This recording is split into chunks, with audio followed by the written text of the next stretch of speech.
Hello good evening everyone, कैसे हो? I hope आप सभी लोग ठीक हो। गाइस, आज की क्लास बहुत ही ज़्यादा इंपॉर्टेंट होने वाली है। यानी आज की क्लास जो होगी वो सेकंड होगी। क्लास 1 में आप लोग को पहले ही करवा चुका हूं, तो यदि जो भी बच्चे अभी नहीं देखे हैं वो लिंक डिस्क्रिप्शन में मैं दे दूंगा, वहां पर आप लोग जाकर देख सकते हैं। ठीक है। और गाइस, क्लास स्टार्ट करने से पहले यदि आप लोग इस चैनल पे नए हो, पहली बार हो, तो इस चैनल को सब्सक्राइब कर लो और बेल आइकन को हिट कर लो। अब दोस्तों, पीडीएफ के लिए आपको हमारे टेलीग्राम चैनल को ज्वाइन कर लेना होगा। टेलीग्राम चैनल है स्टडी विथ रितेश। यहाँ पर आपको इम्पॉर्टेंट नोट्स और पीडीएफ प्रोवाइड करवाया जाता है। तो चलिए आज की क्लास को स्टार्ट करते हैं। चलिए, पहला क्वेश्चन है, in which medium sound can travel, यानी ध्वनि किस जगह यात्रा नहीं कर सकती? निर्वात में, वायु में, इस्पात में, लकड़ी में। जल्दी से यहाँ सभी स्टूडेंट आंसर देंगे। बहुत ही सिंपल सा क्वेश्चन है और ये आपके पैरामेडिकल का क्वेश्चन है ना। ये आपके पैरामेडिकल में आया हुआ क्वेश्चन है, तो मैं उम्मीद करता हूँ सभी बच्चे राइट आंसर देंगे। बहुत ही ईजी क्वेश्चन है। यानी पूछा गया है कि भाई साउंड जो है, ध्वनि, वो किस में ट्रैवल नहीं कर सकती, यानी किस जगह ट्रैवल नहीं कर सकती। वेरी गुड, यानी जो भी बच्चे आंसर ऑप्शन ए दे रहे हैं वो सही है ना। तो ध्वनि किस जगह यात्रा नहीं कर सकती है? तो वैक्यूम में, है ना, यानी निर्वात में नहीं कर सकती है। अब देखिए, इसके पीछे का मैं पूरा कॉन्सेप्ट बताऊंगा आप लोगों को। ठीक है। अब हम लोग यहाँ 4 माध्यमों की बात करेंगे, सॉलिड, लिक्विड, गैस और एक होता है वैक्यूम। ठीक है, ध्यान से समझना बच्चे, बहुत ही इंपॉर्टेंट कॉन्सेप्ट है। अब देखो, अब यहाँ सॉलिड में अणु होते हैं, ठीक है, और ये काफ़ी अधिक मात्रा में होते हैं। यानी सॉलिड में मॉलिक्यूल होते हैं और ये काफ़ी अधिक मात्रा में होते हैं। इसी तरह लिक्विड में भी मॉलिक्यूल होते हैं, है ना, लेकिन ये सॉलिड के कंपेयर में थोड़ा कम होते हैं। इसी तरह गैस में भी मॉलिक्यूल होते हैं, अणु होते हैं, लेकिन ये सॉलिड और लिक्विड दोनों के कंपेयर में कम होते हैं। ठीक है। अब बात करेंगे वैक्यूम का, जिसको निर्वात बोलते हैं। तो इसमें मॉलिक्यूल यानी इसमें अणु नहीं होते हैं। ठीक है। अब यहाँ पे जितने मॉलिक्यूल होते हैं, जितने अणु होते हैं, ये आपस में जितना टकराएंगे ध्वनि उतनी ही ज़्यादा उत्पन्न होगी, यानी प्रोड्यूस होगी। तो अब आप ही बताइए कि सबसे ज़्यादा मॉलिक्यूल किस में है, अणु किस में है? तो सॉलिड में है। तो ध्वनि का संचरण सबसे अधिक किस में होगा? तो भाई ऑब्वियसली सॉलिड में ही होगा। लेकिन प्रश्न यहाँ पे क्या पूछा गया था कि ध्वनि किस जगह यात्रा नहीं कर सकती, यानी ध्वनि का संचरण जो है किस माध्यम में नहीं हो सकता। तो किस में नहीं होगा भाई? वैक्यूम में नहीं होगा, यानी निर्वात में नहीं होगा। क्यों नहीं होगा? क्योंकि इसमें तो मॉलिक्यूल है ही नहीं। जब मॉलिक्यूल है ही नहीं, यानी अणु है ही नहीं, तो ये तो टकराएंगे है नहीं। ठीक है। यानी देखो, इसका चाल जो होता है ना, वो 0 मीटर पर सेकेंड होता है। ठीक है। तो आपको हमेशा याद रखना है कि निर्वात में ध्वनि जो है यात्रा नहीं करती। ठीक है, निर्वात में, यानी in vacuum sound can't travel. ठीक है। तो प्रश्न ये बहुत ही इंपॉर्टेंट प्रश्न है और ये आपके पैरामेडिकल का ही प्रश्न है। तो आप लोग हमेशा याद रखना कि ध्वनि का संचरण जो है निर्वात में नहीं होता है। ओके।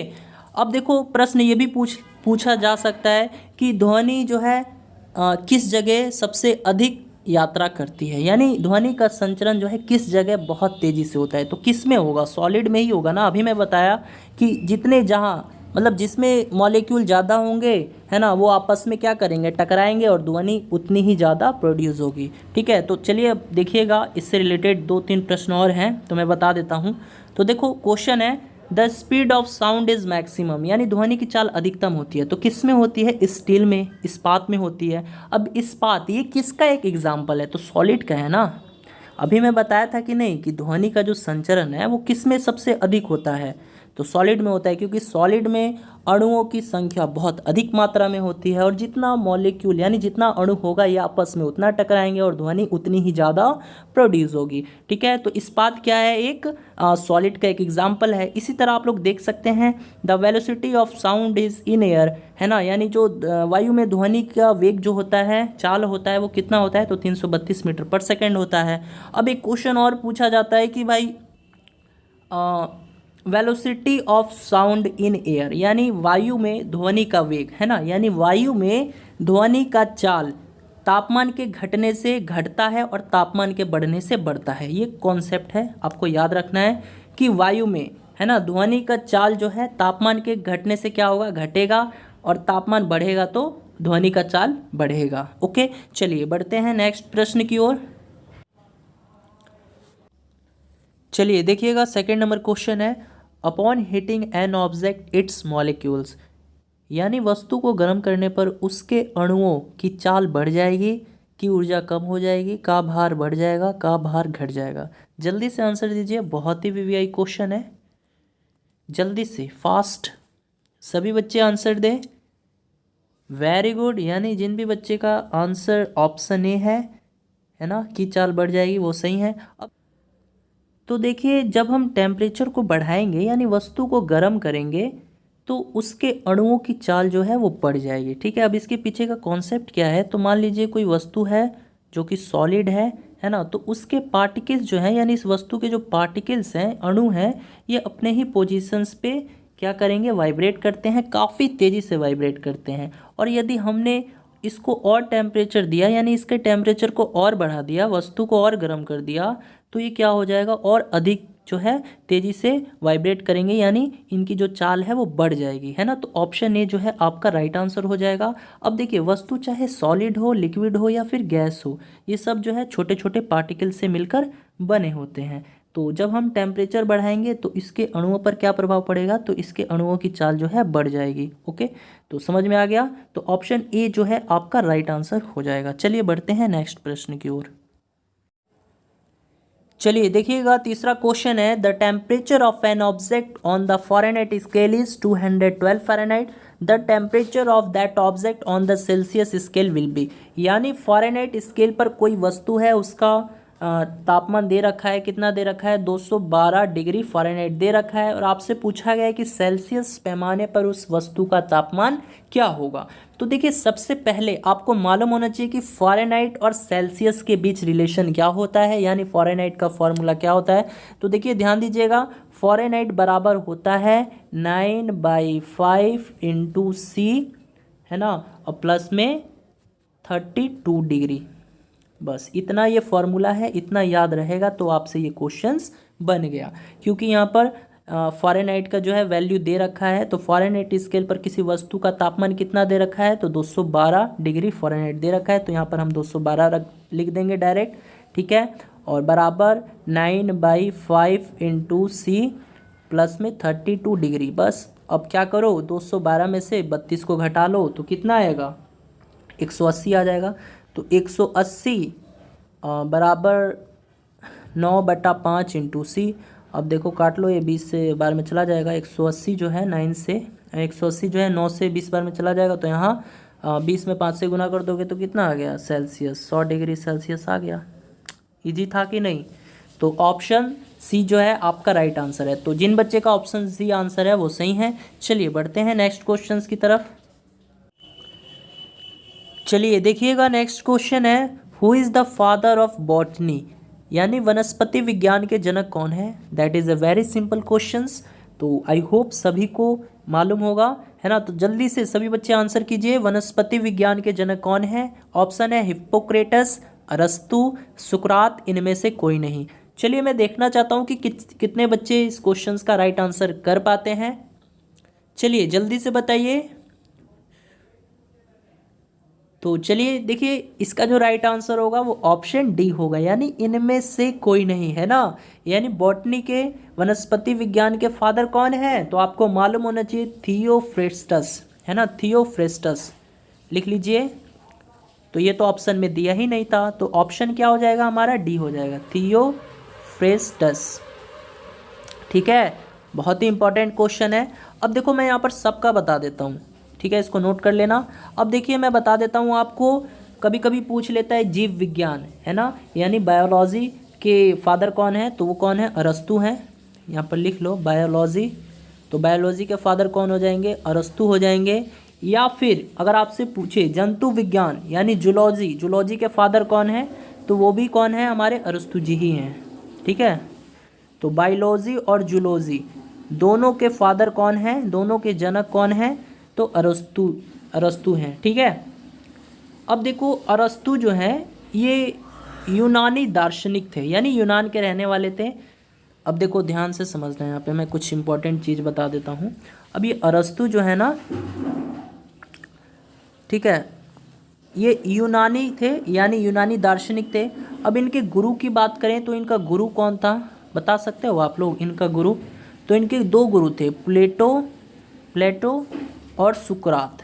ठीक है, दो गुरु थे इनके, है ना, प्लेटो और सुकरात। और इनका शिष्य कौन था? इनका शिष्य था सिकंदर।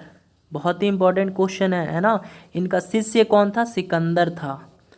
तो लिखना चाहो तो आप लोग लिख सकते हो, इंपॉर्टेंट क्वेश्चन है, पूछ दिया जाता है कि अरस्तु के शिष्य का क्या नाम था? तो सिकंदर था।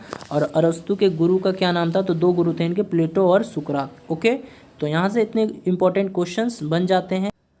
अब देखिए यहाँ हिप्पोक्रेटस जो हैं ये भी चिकित्सा शास्त्र के जनक हैं, है ना। चिकित्सा शास्त्र के जनक पूछ लिया जाता है कभी, मेडिसिन के, है ना। चिकित्सा शास्त्र के जनक के रूप में किनको जानते हैं हम लोग? हिप्पोक्रेटस जी को। ओके, तो चलिए देखिएगा 5 नंबर क्वेश्चन है, metal reacts with water to form metal oxide and produce dash gas. यानी जल के साथ अभिक्रिया करके धातुएं धातु ऑक्साइड बनाती है और डैश गैस उत्पन्न करती है।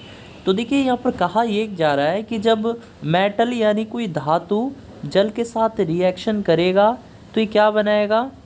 यानी मेटल अगर वाटर के साथ रिएक्शन करेगा तो ये क्या बनाएगा? धातु ऑक्साइड यानी मेटल ऑक्साइड बनाएगा।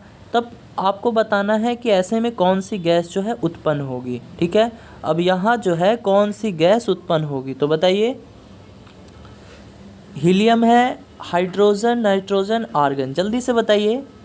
वेरी गुड, यानी जो भी बच्चे आंसर ऑप्शन बी यानी हाइड्रोजन गैस कर रहे हैं वो सही है ना। तो ध्यान दीजिएगा, जल के धातु जो है जल के साथ अभिक्रिया करके, यानी धातु और जल में जब अभिक्रिया होगा तो ये क्या बनाएगा? धातु ऑक्साइड बनाएगा। और कौन सी गैस उत्पन्न होगी? तो हाइड्रोजन गैस उत्पन्न होगी। चलिए एक एग्जाम्पल के माध्यम से समझते हैं। तो जैसे मान लीजिए मैंने सोडियम का 2 एटम ले लिया, ठीक है, यानी सोडियम क्या है? मेरा धातु है। और हम लोगों ने वाटर ले लिया यानी H2 ले लिया, है ना। तो इसके भी 2 मॉलिक्यूल्स ले लेते हैं, 2 अणु ले लेते हैं वाटर के। तो जब सोडियम, है ना, ध्यान दीजिएगा, सोडियम क्या है? मेटल है, H2O वाटर है। तो जब धातु और हम लोगों ने जल में रिएक्शन करवाया तो ये क्या बनाया? धातुविक ऑक्साइड बनाया, है ना। यानी क्या बनाया? ये मेटलिक ऑक्साइड बनाया। यानी क्या बन जाएगा आपका? 2NaOH। ठीक है, 2NaOH बनाएगा। अब कौन सी गैस रिलीज होगी? तो H2 गैस रिलीज होगी। ठीक है, और ये पूरी तरह से बैलेंस भी है, आप लोग चेक भी कर सकते हैं। ठीक है, क्योंकि देखिए यहाँ पर सोडियम का 2 एटम है, यहाँ पर भी सोडियम का 2 एटम है। ये 2NaOH है, यानी 2 सोडियम हाइड्रोक्साइड। क्या है? ये धात्विक ऑक्साइड है। ठीक है, तो कौन सी गैस बनाई है? हाइड्रोजन गैस बनाई। तो ऑप्शन बी जो है आपका राइट आंसर हो जाएगा। चलिए बढ़ते हैं नेक्स्ट प्रश्न की ओर। चलिए देखिएगा नेक्स्ट क्वेश्चन है, if the wavelength of a wave is 10⁻⁻4 micrometre and the frequency is 3 × 10⁻18 hertz, then the velocity of the wave. यानी किसी तरंग की तरंग दैर्घ्य 10⁻4 माइक्रोमीटर है तथा आवृत्ति 3 × 10⁻18 हर्ट्ज है, तो उस तरंग की चाल होगी। देखिए बहुत ही सिंपल सा क्वेश्चन है, साउंड का क्वेश्चन है, ध्वनि का क्वेश्चन है। तो कैसे बनाओगे? तो आप लोग को मालूम होना चाहिए v बराबर क्या होता है? फ्रीक्वेंसी गुना लेमडा। अब यहाँ पर v क्या है? तो v गाइज आपका वेलोसिटी है, यानी वेग है। ठीक है, देखो मैं बिल्कुल बेसिक से बता रहा हूँ। v क्या है? हमारा वेलोसिटी है। स्मॉल n ये क्या है? हमारा फ्रीक्वेंसी है, यानी आवृत्ति है। फ्रीक्वेंसी का मतलब क्या होता है? आवृत्ति। ठीक है, तो यहाँ पर v क्या है? वेलोसिटी यानी चाल है। स्मॉल n क्या है? फ्रीक्वेंसी है।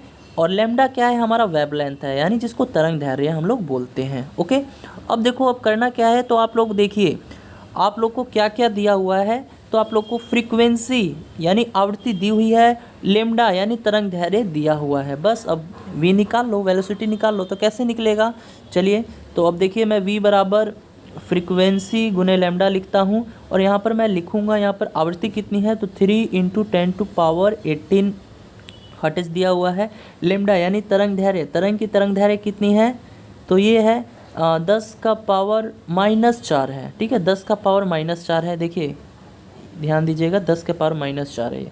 ठीक है, तो मैं क्या कर दूंगा? गुना में कर दूंगा और 10⁻⁻4 लिख दूंगा। ठीक है, अब देखिए 10⁻⁻4 माइक्रोमीटर है। और आंसर में क्या दिया हुआ है, मीटर पर सेकेंड में दिया हुआ है। तो अब आपको ये एक चीज़ याद होना चाहिए कि 1 माइक्रोमीटर जो है वो कितने मीटर के बराबर होता है। क्या आप लोग बता सकते हो 1 माइक्रोमीटर जो है वो कितने मीटर के इक्वल होता है? तो आपको याद रखना है कि 1 माइक्रोमीटर जो है वो 10 का पावर 6 मीटर के बराबर होता है। तो क्या करेंगे, गुना में 10 के पावर 6 कर देंगे, बस अब सॉल्व कर लो, आपका आंसर आ जाएगा।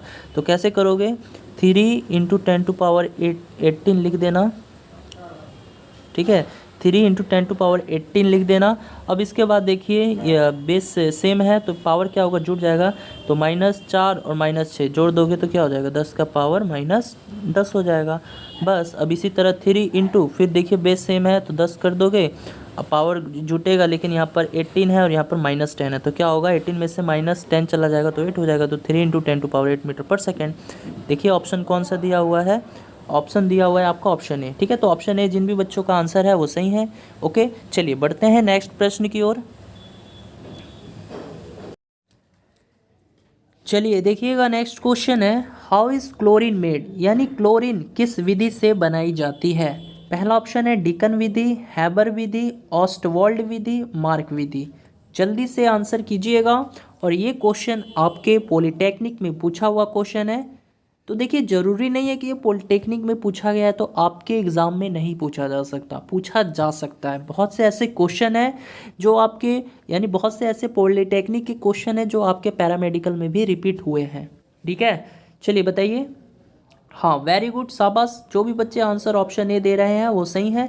तो क्लोरीन किस विधि से बनाई जाती है, डीकन विधि। अब ये डीकन विधि क्या है, तो देखिए डीकन विधि कहता है कि जब HCl यानी हाइड्रोक्लोरिक एसिड का रिएक्शन होगा O2 के साथ, ठीक है, यानी HCl जब O2 के साथ रिएक्शन करेगा, यानी वायु के साथ रिएक्शन करेगा, किसकी प्रेजेंस में, तो क्यूप्रस क्लोराइड की प्रेजेंस में, तो ये क्या बनाएगा, तो ये बनाएगा H2O और क्लोरीन, ठीक है। तो यहाँ पर आप लोग देख सकते हैं ये Cl2 है, ठीक है। यानी जब HClO2 यानी वायु के साथ रिएक्शन करेगा HCl, ठीक है, किसकी प्रेजेंस में, किसकी उपस्थिति में, क्यूप्रस क्लोराइड की उपस्थिति में, तो ये क्या बनाएगा, H2O यानी वाटर, और क्या बनाएगा, क्लोरीन बनाएगा, ठीक है। तो क्लोरीन किस विधि से बनाई जाती है, तो ये डीकन विधि से बनाई जाती है। अब देखिए ये फुल्ली अभी बैलेंस नहीं है, अगर बैलेंस करना चाहो तो आप कर सकते हो। तो बैलेंस कैसे करोगे, 1 मिनट मैं इस इक्वेशन को यहाँ पर लिख लेता हूँ अच्छे से, HCl प्लस O2 और ये H2 हो गया, फिर मैं रिएक्शन करके इक्वल करके दिखाता हूँ इसको बैलेंस करके, Cl2, ठीक है।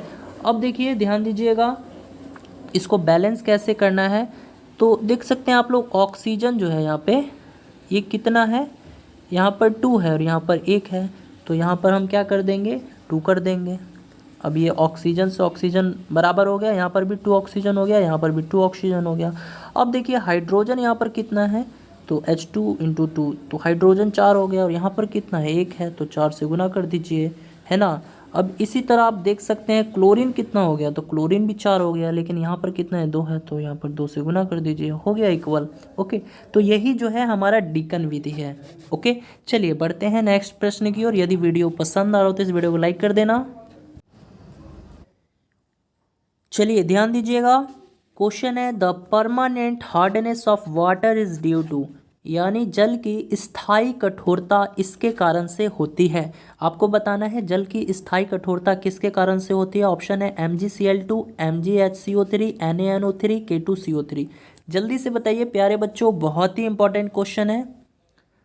तो शाबाश, वेरी गुड, यानी जिनका भी आंसर ऑप्शन ए है वो सही है ना। तो जल की स्थायी कठोरता यानी जल का जो परमानेंट हार्डनेस है वो कैल्शियम तथा मैग्नीशियम के सल्फेट और क्लोराइड की उपस्थिति यानी प्रेजेंस के कारण होती है। ध्यान से सुनना, फिर से बता रहा हूँ, जल की जो स्थायी कठोरता होती है वो कैल्शियम और मैग्नीशियम के सल्फेट और क्लोराइड की उपस्थिति के कारण होती है। तो ऑप्शन क्या हो जाएगा, हमारा ए हो जाएगा, है ना, मैग्नीशियम डाइक्लोराइड। ओके, इसको क्या बोल देंगे, मैग्नीशियम डाइक्लोराइड है। चलिए बढ़ते हैं नेक्स्ट प्रश्न की ओर।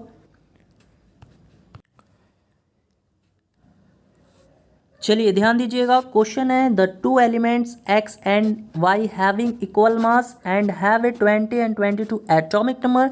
If the nucleus of element x has 22 neutrons then what will be the number of neutrons in the element y।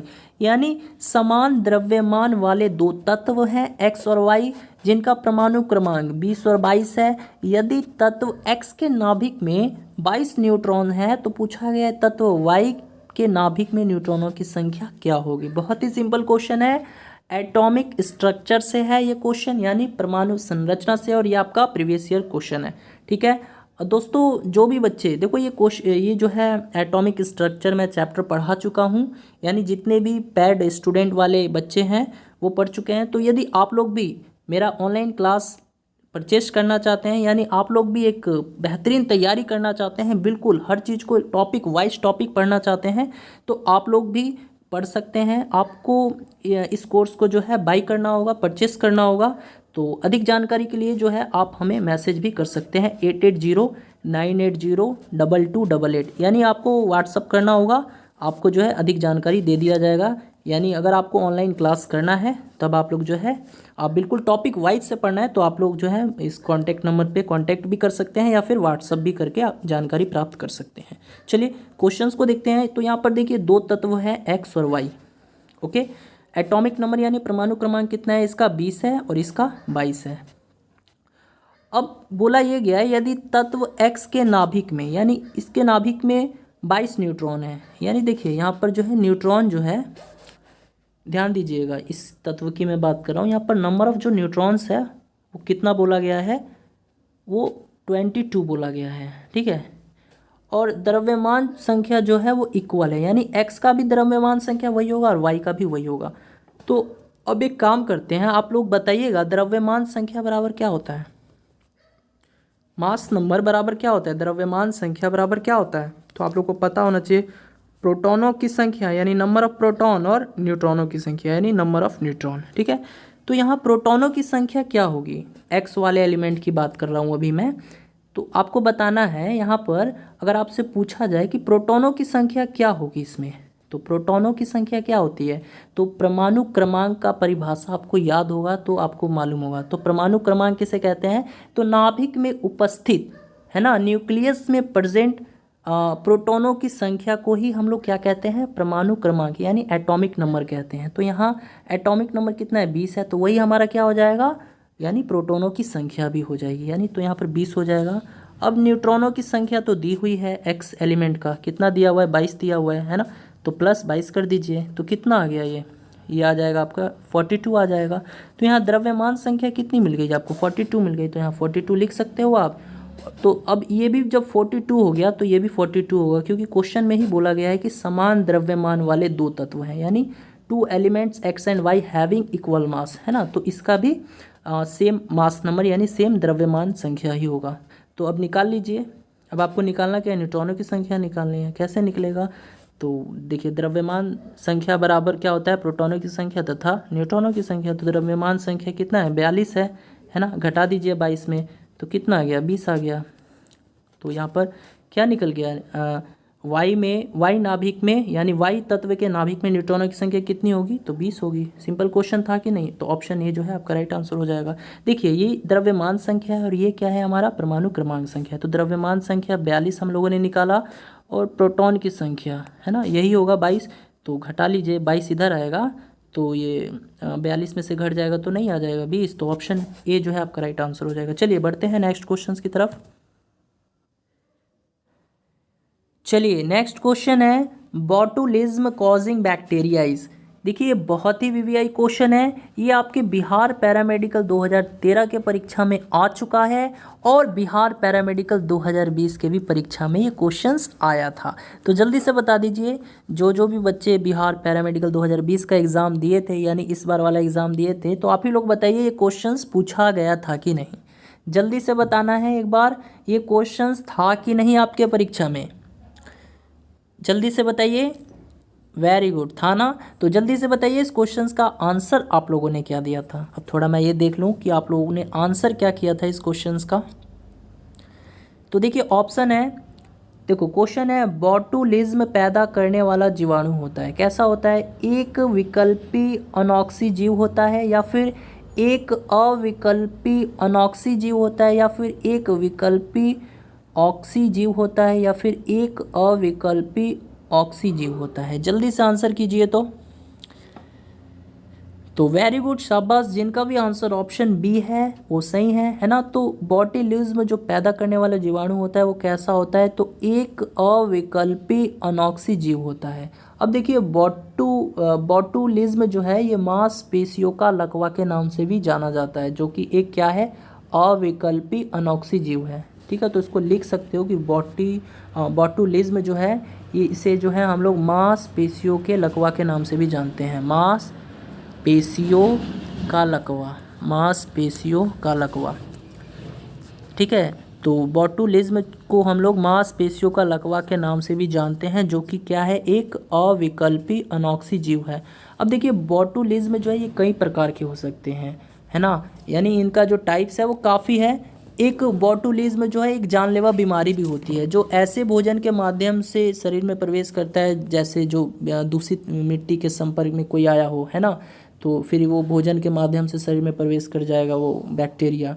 तो याद रखना, और हमेशा एक चीज़ और याद रखना है, इसका जो इलाज है अगर समय से नहीं हुआ तो आदमी को पैरालिसिस या सांस लेने में दिक्कत, इन सब का सामना या फिर जान भी जा सकती है। ठीक है, तो आपको याद रखना है कि जो बॉटुलिज्म पैदा करने वाला जीवाणु होता है वो क्या होता है? एक अविकल्पी अनॉक्सी सजीव होता है।